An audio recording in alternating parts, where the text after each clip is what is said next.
I'm often asked what makes OmniFocus unique. This is the 8th in a 10-part video series that highlights features that set OmniFocus apart from other task managers. OmniFocus is a highly customizable app. In this section, we'll look at how to customize the layout of the OmniFocus outline. You can make OmniFocus as simple or complex as you need it to be by enabling and disabling the features that are most relevant to you. Let's start by looking at how to customize the outline pane on the Mac. I'll go to OmniFocus, Settings, Layout. On the Mac, there are two ways to lay out the rows of the outline pane.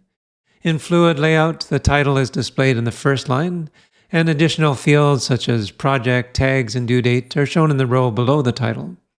You can also display notes below these other fields. The Fluid Layout is helpful if the width of the OmniFocus window is limited. For example, if you want to have OmniFocus display along the side of your monitor. In Fluid Mode, you can specify the fields that are visible and those that are displayed when you click on an item in the outline. I'm going to keep this very simple, only showing the estimated duration and due date. Having less information can make OmniFocus more inviting. You can then set the editing fields to match the display fields, or you can have more fields available when you click on an item. I'll turn off mirror display fields and show the fields I often edit, such as the planned and defer fields. You can even change the order of these fields. I like to order the date fields by defer, planned, and due. This order makes logical sense. Defer is when the item becomes available, planned is when you plan to work on it, and due is the latest it can be completed. When I click an item in the outline, you'll see that these additional fields can be viewed and edited. When nothing is selected, these fields are hidden. The Mac also supports a column-based layout.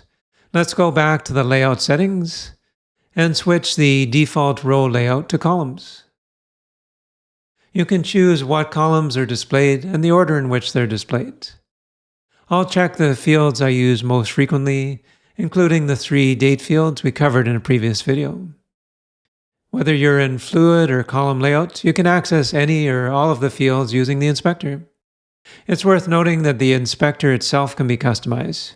You can choose which fields to include and the order in which they appear. Also, both built-in and custom perspectives have their own layouts. Click on Custom Fluid or Custom Columns and customize the layout to your preference for that perspective. Let's look at how this works on the iPad. It's essentially the same on the iPhone. The iPhone and iPad only support the Fluid layout.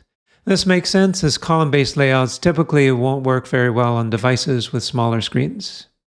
As was the case in the Mac, you can access Settings and Layout to specify the display and editing fields.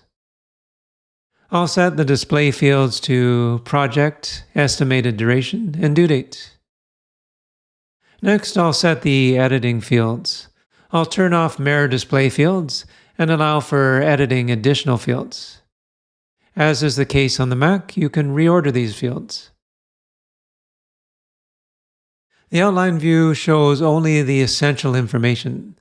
I can tap on an item to view and edit other fields. You can also use the inspector to access fields that you choose not to include in the outline.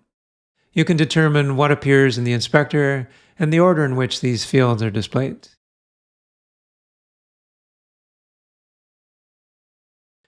I recommend starting by customizing the default layout, keeping OmniFocus as simple as possible while allowing easy access to the fields you use most frequently. Over time, you can experiment with customizing the layout for specific perspectives and even use OmniFocus plugins to update fields quickly. Speaking of plugins, in the following video, we'll explore OmniFocus's extensive automation support. Specifically, we'll look at how you can use plugins to add features to OmniFocus simply by clicking an install link. Visit learnomnifocus.com to discover how to make the most of OmniFocus and complementary productivity apps, and to access free content and resources. Join Learn OmniFocus to get access to an extensive library and to participate in interactive live sessions with OmniFocus users from around the world. This is Tim Stringer from Learn OmniFocus. Thanks for watching.